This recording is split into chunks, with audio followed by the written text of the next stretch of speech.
Update po tayo sa epekto ng masamang panahon sa Ninoy Aquino International Airport. Sa airport na nagpalipas ho ang nanggabi ang ilang na stranded naman ng mga pasahero. Detalye po tayo niyan sa ulat on the spot ni Mav Gonzalez. Mav?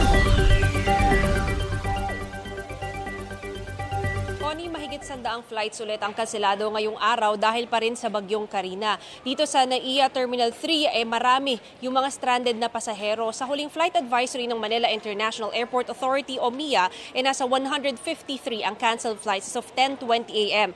Kabilang dito yung mga Taipei flights ng KLM Royal Dutch Airlines, EVA Air, China Airlines at Cebu Pacific at Guangzhou flights ng Xiamen Air at Philippine Airlines. Marami rin yung mga kanselado na domestic flights. Maraming stranded na pasahero ang nagpalipas na lang ng magdamag dito sa airport at kanya-kanyang latag na sila ng mga karton nila. Dito ngayon, Connie, nandito tayo sa NAIA Terminal 3. Ito yung departure area. Actually, medyo dumadami na ulit yung tao ngayon. Pero dito sa may OFW Lounge, kung makikita ninyo, marami yung mga, naglatag na lang ng kanya-kanyang banig nila.